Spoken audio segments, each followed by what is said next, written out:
teorema de existencia y unicidad de soluciones de una ecuación diferencial. Eso es lo que vimos en la última clase. Entonces, nuestra hipótesis o nuestro interés va a ser poder encontrar soluciones a este tipo de problemas, que se llama PVI porque es problema de valor inicial.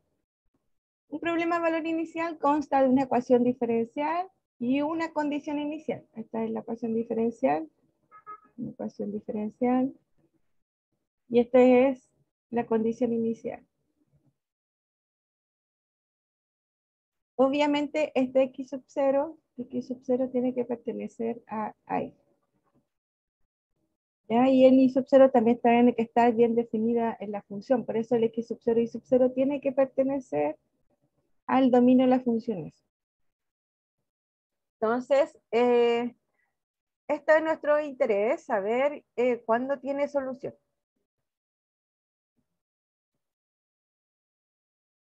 Entonces, quiero saber cuándo tiene solución, es decir, quiero saber la existencia y quiero saber cuántas soluciones hay, si es que es única o no. Entonces, son dos preguntas que debemos responder. Entonces, ¿existe al menos una solución? Si existe una solución, ¿será que es única o existe más de una? Ya, entonces, por eso se dice teorema de existencia y unicidad, porque son las dos condiciones que yo quiero demostrar. Antes de que veamos, antes de que vimos, que ya lo hicimos, antes que demos la definición o el teorema en sí, uno tiene que dar otra definición anteriormente, que es la función de Lipschitz. Entonces, una función de Lipschitz es una función poquito más que continua, ¿ya? En particular es continua, pero acuérdense que yo tengo las funciones, si quieren la podemos ver así en este conjunto. Tengo el conjunto gigante de funciones. Entonces, hay algunas, no todas, ¿cierto? Pero muchas que son continuas. Y en cálculo habían visto que también tenían otra propiedad, que no todas las continuas lo tienen, así que estará aquí contenido, que son las que son derivables o diferenciables, ¿cierto? Bueno, una función de Lipschitz están aquí, si lo pensamos en conjuntos. Lipschitz.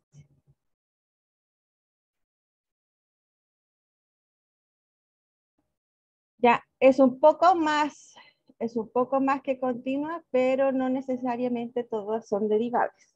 Así que está ahí entre medio el conjunto. Pueden haber, todas las funciones derivables son lipschitzianas, ¿ya? Pero no todas las continuas son funciones de Lipschitz. Entonces, por eso uno puede como pensarlo en la estructura mental, ¿cierto? Que estaría más o menos en ese, ahí estamos. Un poquito más que continua, pero no tanto como derivable. Es una propiedad más débil que ser derivable, pero es una propiedad más fuerte ser continua. Entonces, ¿qué dice? Consideremos una función, vamos a decir que es de Lipschitz, en un cierto intervalo.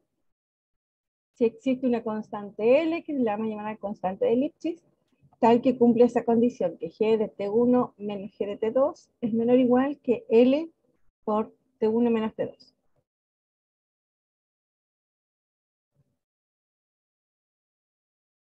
Esto es valor absoluto. Bueno, estas son funciones reales, así que es el valor absoluto solamente. ¿Ya? Y entonces, esto es la distancia, o sea, la distancia de las imágenes va a ser menor que la distancia de los puntos multiplicado por esta constante L. Pero esta constante L puede ser, es mayor que 0, pero puede ser muy cercano a 0, así que puede ser chiquitita, o puede ser muy grande, puede ser 2 millones. ¿Ya? También es mayor que 0, así una constante de Lipschitz también. Muy mal la constante de Lipschitz, pero sí es 2 millones, pero bueno, él lo es. Sí, así que sería una función de Lipschitz con esa constante. Que este L puede ser grande o pequeño. Lo único que necesito es que sea positivo. Entonces aquí vemos algunas funciones de Lipschitz, por ejemplo, las constantes en particular son continuas, diferenciables, ¿cierto? Dijimos que todas las diferenciales iban a ser de Lipschitz, así que trivialmente me sale que es de Lipschitz. Ah, y con constante de Lipschitz igual a 0. Porque la distancia aquí es 0, así que no hay mucho que hacer. Si tengo una recta, también es continua y derivable, así que nuevamente va a ser una de Lipschitz. Y aquí lo que voy a hacer es tomar la diferencia, ¿cierto? Se me van los n y puedo factorizar por m. Entonces la pendiente de la recta es exactamente el valor, el módulo de la pendiente va a ser el valor de la constante Lipschitz, en este caso particular. Entonces hay varias funciones de Lipschitz, pues como les decía, hay un conjunto bien grande de funciones de Lipschitz. En este caso, el t cuadrado, en este intervalo cerrado a, b, sí va a ser de Lipschitz. Pero no va a ser, una función de Lipschitz en este intervalo semiabierto, una semirecta. Entonces, también está súper asociado el dominio de la función. Si considero un intervalo cerrado, puedo encontrar que sea Lipschitz, pero si no tomo un intervalo cerrado, ahí ya pierdo la propiedad de ser Lipschitz. Y esto se puede ver gráficamente fácilmente. Porque, por ejemplo, si yo tengo entre A y B, por ejemplo, aquí está A y aquí está B, entonces aquí están las imágenes, o sea, aquí están los puntos y aquí están las imágenes. Entonces la distancia siempre va a ser menor o igual que una constante multiplicada por eso. Son como acotadas. Puedo encontrar. Pero ¿qué pasa si este B no es nada, sino que desaparece? Es decir, el B es hacia infinito. Esta función se va haciendo cada vez más grande, ¿cierto? Va a tender a infinito. Por lo tanto, puedo tomar dos distancias aquí gigantes, ¿cierto? Puedo tomar una, por ejemplo, aquí. Voy a tener una imagen aquí y la otra va a estar por acá arriba. ¿Ya? La distancia va a ser grande, pero los puntitos acá abajo van a estar cerca. Entonces esta va a crecer más que esto. Por lo tanto, no voy a poder acotarlo. Esa es como la idea. ¿Ya? Bueno, la distancia de estos puntos es mayor que cualquier valor multiplicado por la distancia de estos puntos que están acá. Entonces, por eso no va a ser de Lipschitz. Bueno, ahí nosotros lo hicimos algebraicamente esa vez, ¿cierto? Y tenemos que hacerlo por caso, porque era un ejercicio bien general.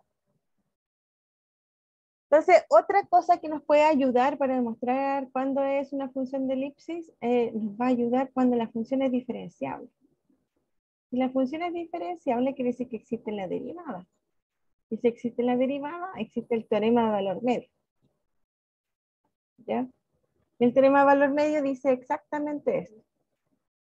Y sin valor absoluto, que la diferencia de las imágenes va a ser igual a la derivada en un cierto valor por la diferencia de los puntos. ¿Ya? Este valor tiene que estar entre los dos puntos que estoy analizando acá. Entonces el teorema del valor medio, claro, si tengo que una función es diferenciable, entonces se comporta así, por ejemplo. No sé, es una función diferenciable. Entonces si yo tomo dos puntos aquí, no, entonces, tenemos dos puntos acá, un punto acá, entonces sus imágenes son esas. Y entonces lo que está diciendo es que existe, este es A y este es B. El teorema de valor medio dice que existe un sí que pertenece a A, B, abierto, tal que G' de sí va a ser igual a la pendiente. Esa es G de T2, o sea, G de A menos G de B, partido por A menos B. Esa es la pendiente del punto. O sea, va a haber una recta, aquí un cierto sí, que va a ser exactamente la pendiente. Ese va a ser el valor de C. Si lo ponemos de esa forma, queda así. Pero este es el teorema de valor medio. Y eso siempre se cumple porque como la función en particular es continua, ¿cierto? Entonces está definida en todos los puntos. Y es diferenciable, entonces existe la derivada en todos los puntos. Es decir, existe una recta, una recta tangente, ¿cierto? Definida en esos puntos y puede calcular su pendiente. Y como es el teorema de valor medio, tenemos eso, le aplicamos valor absoluto, ¿cierto? Y me queda de esa forma. Y entonces me queda el módulo de G' de sí por esto. Y entonces exactamente esto va a ser mi constante de Lipschitz. Así que aquí ya es más de inmediato. Si la función es diferenciable, solo basta calcular la derivada en algún punto, ¿cierto? Y acotarlo y yo voy a saber cuánto vale la constante de Lipschitz. Si encuentro la constante de Lipschitz, quiere decir de que la función es de Lipschitz, ¿ya?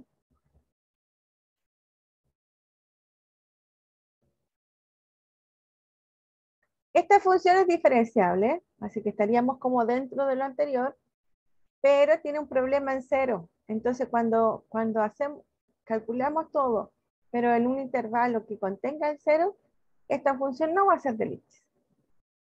Así que nuevamente tenemos que analizar las propiedades de la función y dónde están definidas. ¿Cuál es el dominio? Para saber si la función es de Lipschitz o no. No voy a entrar en detalle, eso ya lo hicimos, así que. Entonces el teorema de existencia y unicidad es el que sigue. Dice, consideremos una función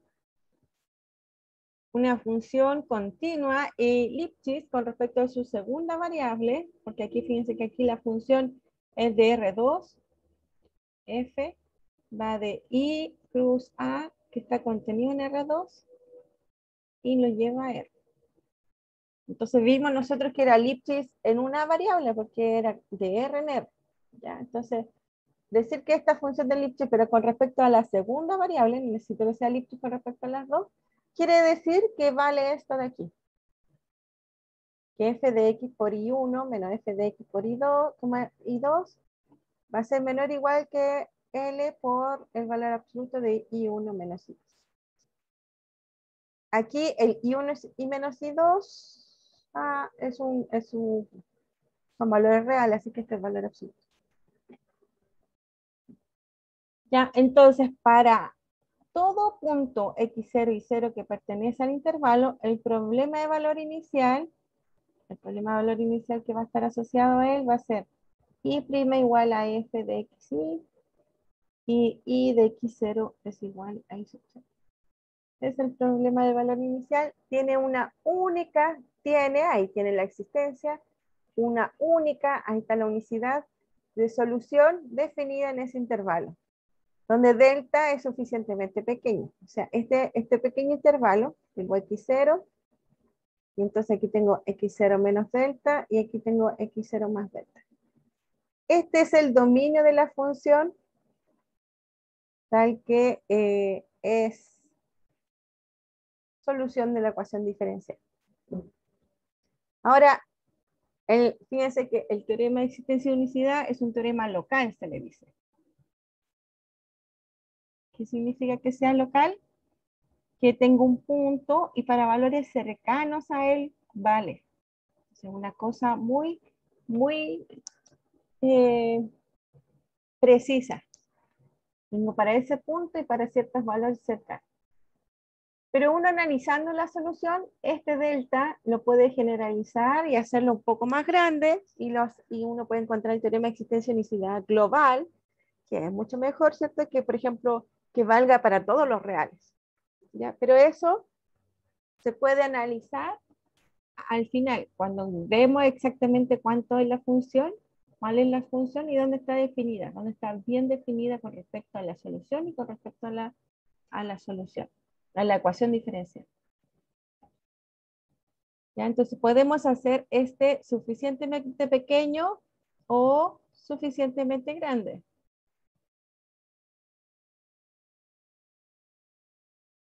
Pero después de analizar la función, la voy a poner entre comillas porque no dice eso el teorema, sino que analizando qué tipo de función uno puede encontrar este intervalo. Y puede ser en realidad no tan pequeño. Puede ser suficientemente grande.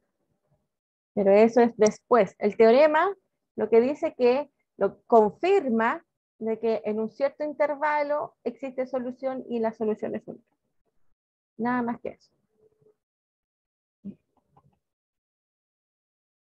Y entonces, por ejemplo, aquí vimos un ejemplo. Tengo esta función, fíjense que está bien definida para todos los reales porque el único problema sería el denominador y el denominador siempre es distinto de cero. Entonces, esto siempre es distinto de cero, la función seno es continua siempre y derivable también. Y entonces es una función derivable sin problema. Por lo tanto, para demostrar el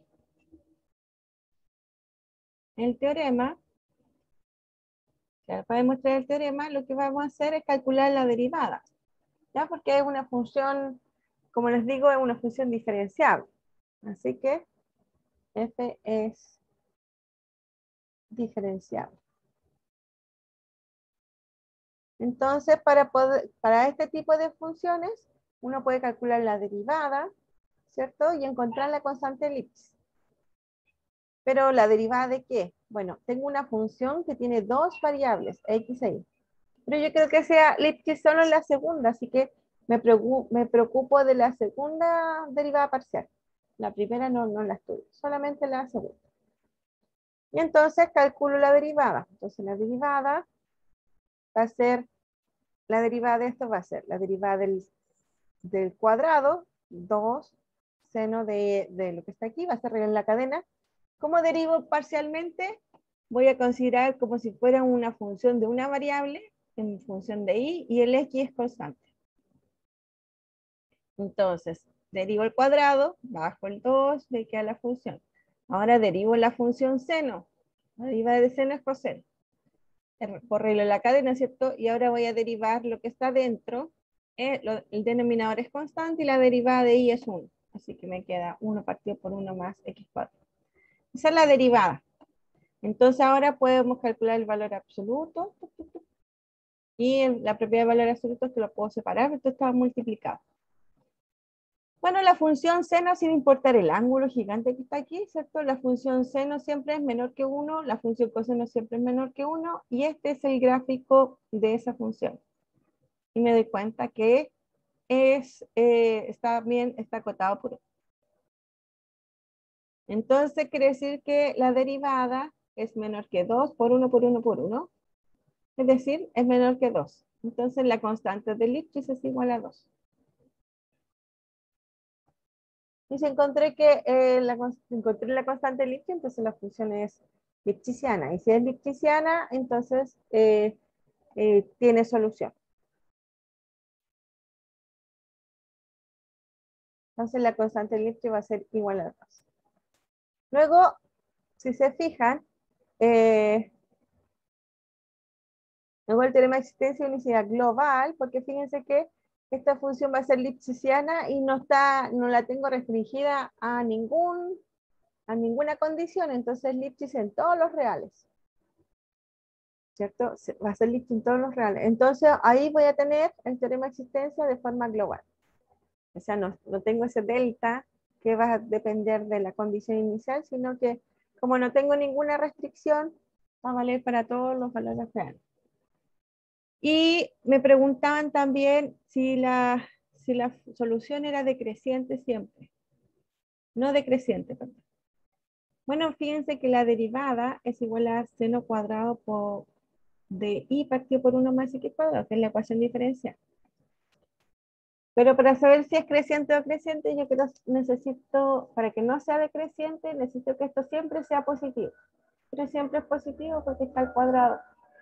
A lo más puede ser 0, pero siempre va a ser positivo. Por lo tanto, la función no decrece. Y fíjense que este es como de Java porque al final no hicimos nada. Ok, decía, muestra que para cualquier Para x sub 0 y 0 en R2, el problema tiene una única solución definida en todos los reales y verifique que dicha solución es siempre no decreciente. Entonces aquí mostramos que era una función que tenía una única solución y ahora mostramos abajito sí que era decreciente. Bueno, y ese queda de tarea para se hace de la misma forma. Ya, para empezar con la clase de hoy día, porque sea un pequeño resumen que se me alargó. Como les decía, vamos a continuar viendo el teorema de existencia y vamos a tratar de ver una solución, una demostración o una idea de demostración. Porque la demostración en sí en realidad no está fuera del alcance de este curso, pero esta parte está interesante y hasta nos puede servir para encontrar una solución a las ecuaciones diferenciales. Entonces, la parte de existencia del teorema de existencia y unicidad se puede demostrar usando un método iterativo de construcción de la solución. Es decir, la pregunta es ¿cómo se va a poder probar la existencia de una solución un EDO sin resolverlo?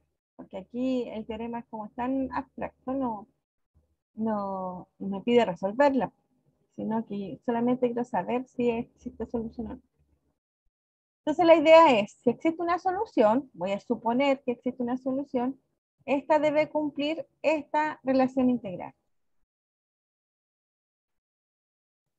¿Por qué esa relación integral? Porque acuérdense que me va a quedar con el problema de valor inicial es y' es igual a f de x por y. Y de x0 es igual a y sub 0.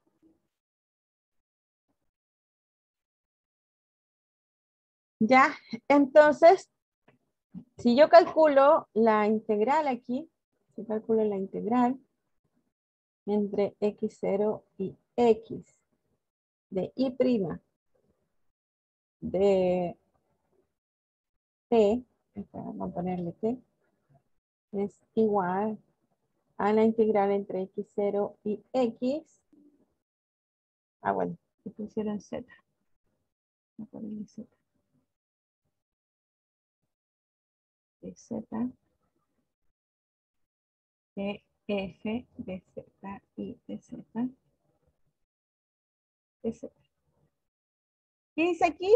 Tomé la ecuación diferencial y la integré con respecto a x, pero una integral definida, así que voy a integrar con respecto a otra variable z y la voy a evaluar en x0 y x.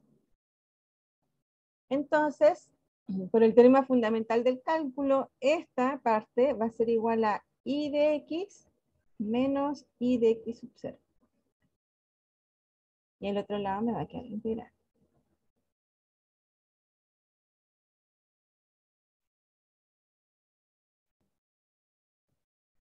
Y entonces,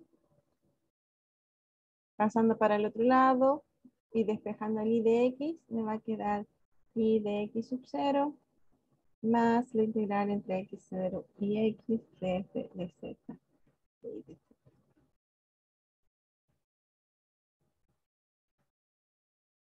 Esta es una idea. Fíjense que es casi imposible encontrar una solución así. ¿Por qué?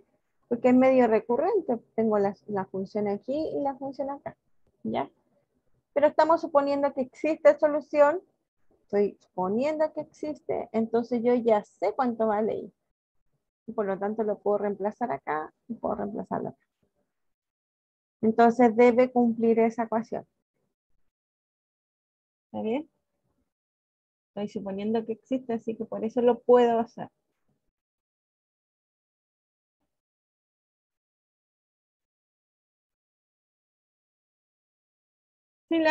Si el i resuelve, cualquier esta función resuelve también la b. Bueno, eso es lo que ya dije. Entonces vamos a hacer aproximaciones sucesivas de la solución. Es decir, vamos a partir con la condición inicial y de 1 de x igual a y sub 0. Entonces, esta función no satisface la IDEO. ¿Por qué?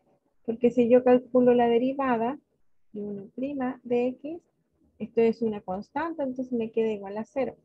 Y acuérdense que tengo que y de x es igual a y' es igual a f de x. Entonces, eh, f no es igual a 0. No satisface la ecuación, pero tenemos que tener una base, ¿ya? Esta no es solución de la ecuación diferencial, pero tenemos que partir de algún lado.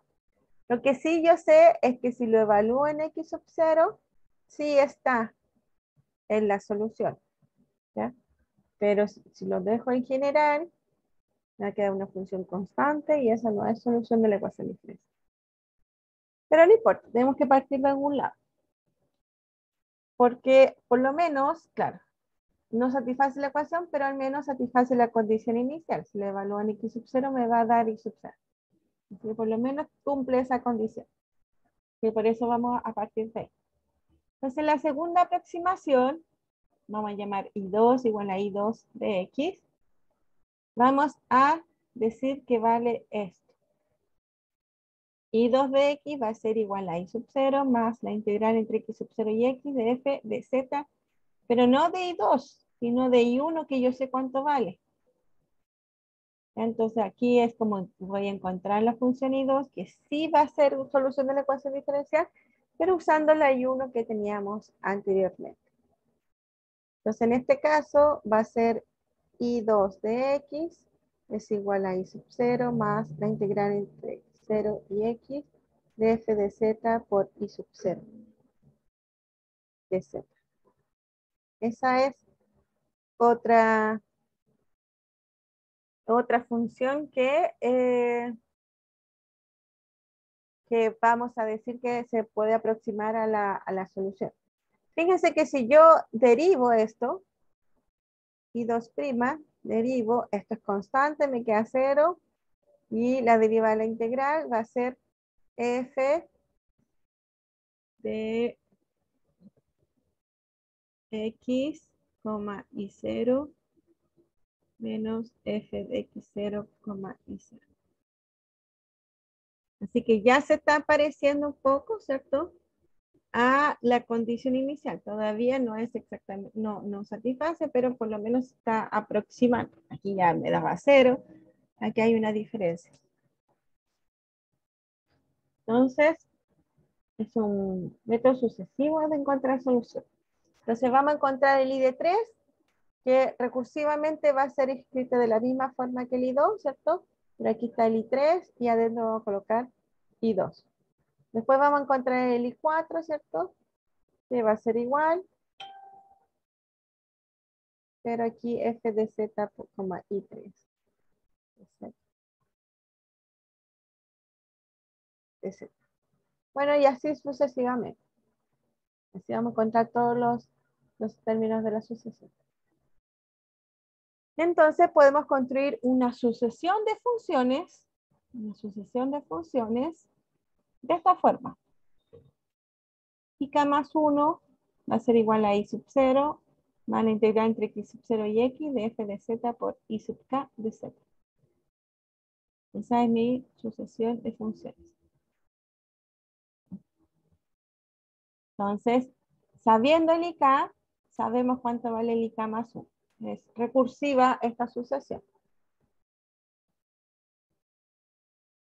Bueno, y el teorema dice que demuestra que la sucesión de funciones converge a una función, porque dice que existe esta solución. No todas, como les digo, estas sucesiones cumplen esto, ¿cierto? Pero no necesariamente satisfacen la ecuación diferencial. Solamente se van a ir aproximando. Pero sí, el teorema dice que existe una solución, así que lo que está diciendo es que tomo la sucesión y esa sucesión converge a una función que sí va a hacer solución de la ecuación diferencial. Y su K más 1 va a converger a una cierta función I que va a estar dada así. Por este lado va a converger a eso y este IK también converge a ese I. Así que tengo esto. Sé que existe. ¿Ya? Y entonces esta función satisface la solución de la EDO. Las anteriores no, pero sí el límite de las sucesiones. Bueno, lo difícil de la demostración es probar la convergencia. Y obviamente no lo vamos a hacer porque estamos haciendo una forma general. Si hiciéramos uno en particular, también sería difícil. ¿Ya? Pero por eso queremos darle la importancia en dónde está el detalle. ¿Por qué es difícil? Porque es una sucesión de funciones, no una sucesión de números. Ya, acuérdense que nosotros, bueno, ustedes ven en cálculo 1, las sucesiones a su n van a ser igual a n más 2 partido por n menos 1, por ejemplo. Esa es una sucesión. Pero es una sucesión de números porque tomo el valor de n y me da un número. Estas, los i sub k, son sucesiones, pero dependen de x. Así que aquí dentro va a haber k o n, ¿cierto? Y también va a aparecer un x. Entonces me queda una función. Esa es la diferencia de esta, que es una sucesión de números. Entonces yo puedo ver que aplicando el límite, este límite va a converger a A, ¿cierto? Y si n tiende a infinito, esto tiende a 1, ¿cierto? Eso es lo que se hace. Tomo la sucesión de números, hago tender a n a infinito y veo a dónde tiende. Acá hago lo mismo, hago tender el k a infinito. Entonces me va a quedar i, que depende solamente de x. Dependiendo de la función, aquí me queda algo que depende de x. Y esa es mi solución de la ecuación diferencial. Estas de acá no lo son, pero esa sí lo es. Y entonces, para demostrar esa convergencia, es súper importante de que la función sea de Lipschitz y la restricción al intervalo de definición para que sea encontrar la solución. Ya esos son como los detalles cruciales de la demostración. Entonces, veamos un ejemplo. Tengo y' es igual a i cuadrado. Y de 0 es igual a 1. Entonces, para no hacer el proceso todo, vamos a encontrar tres términos de la sucesión de funciones, ¿cierto?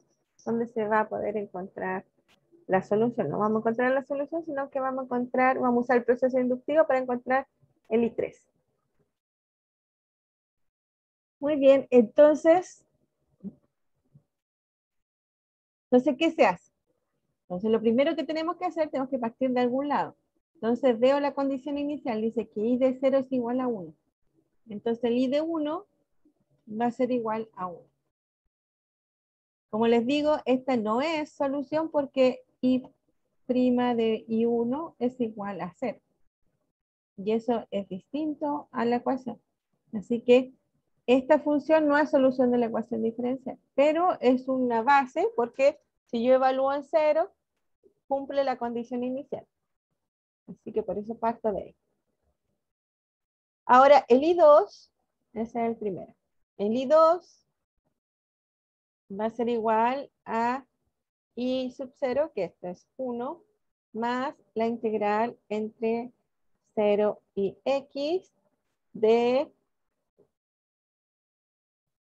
I1 al cuadrado.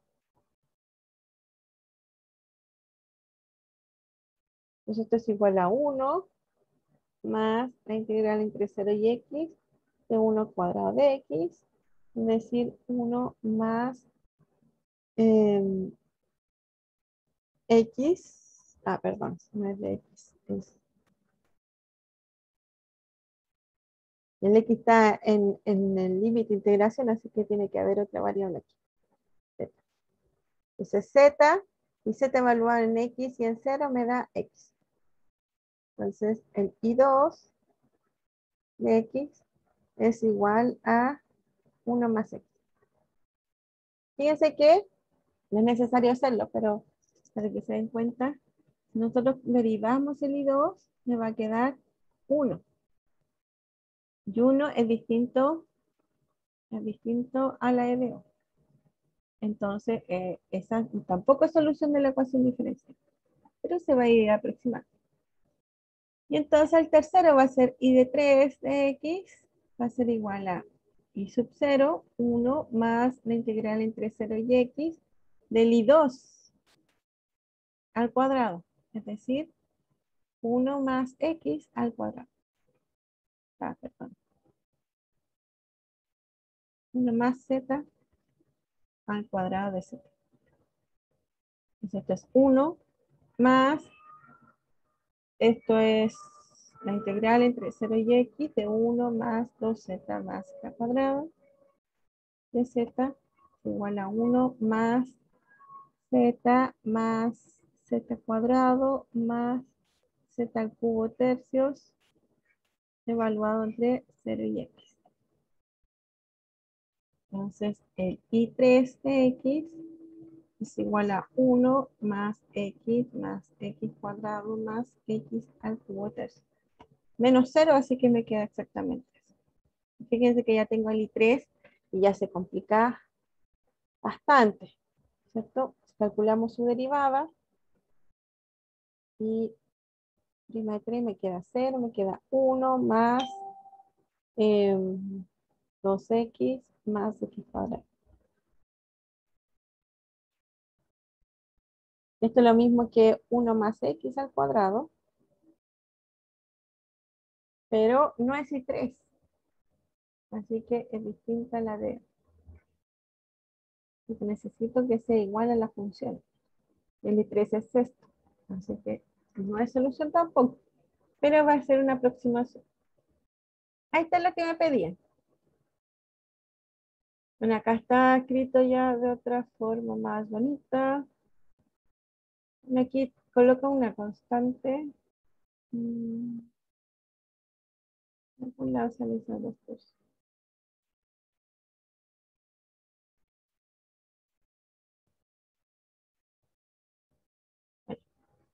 Queda ahí y entonces, bueno, aquí aparece el I4, pero en realidad no nos lo pedían, pero para que vean cómo va quedando, aquí el I4 ya me quedan polinomios de grado 7, así que aquí me quedan bastante extrema. Pero me doy cuenta de que son polinomios, ¿cierto? De que va a ir X, va a haber un X cuadrado, un X cubo, hasta aquí la 7. Entonces, y podemos encontrar que la función de donde converge es 1 partido por 1 menos X. ¿Ya? 1 partido por 1 menos X. ¿Por qué? Bueno, acuérdense que también podemos hacerlo por variables separables para saber exactamente cómo es la función. Esto va a ser igual a DI partido por I cuadrado es igual a DX, ¿cierto?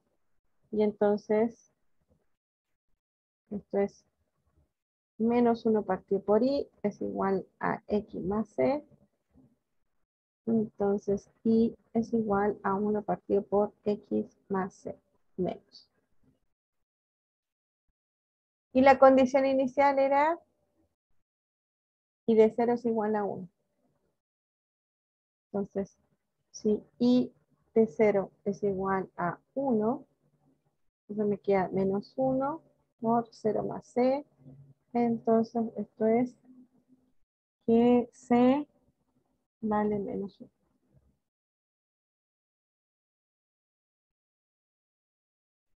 Entonces, I de X es igual a menos 1 partido por X menos 1. O si quieren que es lo mismo, 1 partido por 1 menos X. ¿Ya? Y si nosotros resolvemos estas funciones, ¿cierto? O vemos cómo es, lo que va a pasar es que mi sucesión final y la n va a ser así, como 1 más x más x al cuadrado más x a la n. Si hacemos tender eso a infinito, bueno, por ciertas constantes por ahí, que esta función puedo verificar que tiende a 1 partido por 1 menos x. Así que esa es la solución. Y entonces, ¿qué es lo que está pasando? Fíjense, el I1 no es solución, el I2 tampoco es solución, el I3 tampoco es solución, el I4 tampoco, pero se van a ir acercando a la solución de la ecuación diferencial.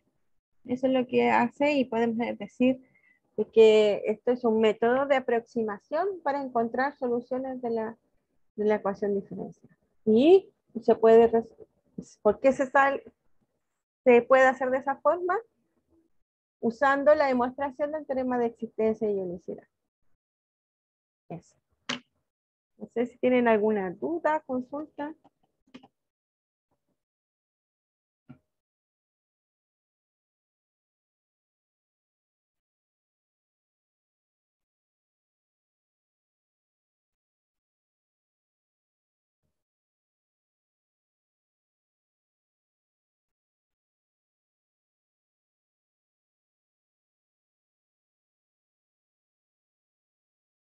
Profe, la clase de mañana va a ser de ejercicio.